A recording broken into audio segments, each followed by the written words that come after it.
then you have reality. Ladies, just imagine, every day you come home from work, and your man is waiting to read a poem for you. Something to the tune of, like a box of chocolates, my heart has an assortment of sweet rocks for you. Like vintage wine, I'm bubbling over with bliss at the thought of you coming through. And when I see you, I burn. I mean, like a silkworm, my spirit churns threads of joy about which I cannot be coy. I'm a grown man, but you got me feeling like a puppy loves stitching boy.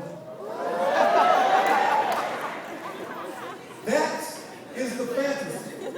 Everybody can get used to the fantasy, but everybody cannot get used to the reality. Reality. Some of you may listen to this piece and just wonder. Others may seem confused and perplexed as this performance concludes, but for those that can feel me, you may experience a revelation, deja vu.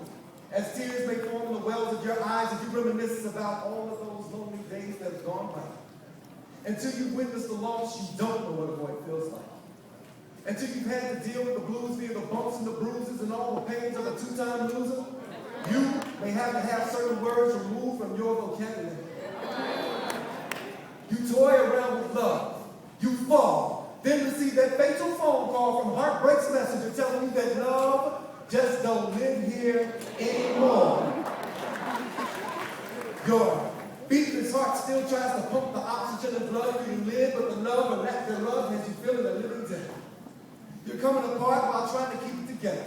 Your love well has run dry and night you nearly drown all the tears you cry. Then you scream, oh Lord, why? Why must you do this to me? You go to church, you pray, you join every committee. But like so many others, you've had to learn that first step to the road to recovery means that it has to burn. And for freedom of this reality, you have to wait your turn. See, having faith does not necessarily mean having anesthesia. And when God pleases you, it's via the basis of when he sees it fit to relieve you. Your friends come call and they say, oh, forget about your ex. Well, that's easy for them to say when the closest that they've been to love is watching Lifetime or Soul Food.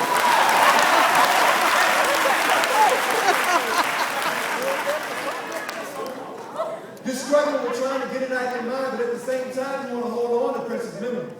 And when your ex calls, you try to front like it's all good, but that dull pain in the pit of your gut bears the weight of heavy blood. And with love or lack thereof, it'll have you twisted and turned. And as the demons are preaching you a sermon, encourage you to go to church and keep on hooping and hollering, claiming that you're loving the Lord above, but at the same time, you are afraid of love.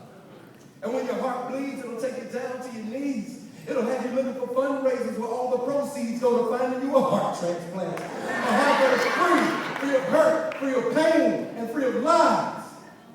And the only way to get it is to just die. But still, despite all of that, you cannot give up. You have got to try. You can't go to that liquor store thinking that six-pack of affection is going to steer you in the right direction. You go to the good time house looking for stimulation, but you might leave with an infection.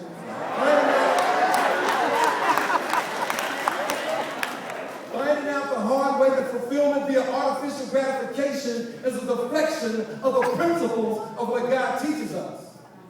So the next time you feel that pain, pray. But understand there is no quick fix when your heart feels the pain from the licks of rejection. Understand that you are not the first to have experienced the worst. There are others who have experienced it before you, and some are experiencing it to this very day. So the next time you feel that pain, pray, drop. But when you finish, stand up tall, walk, don't stop, and don't stop.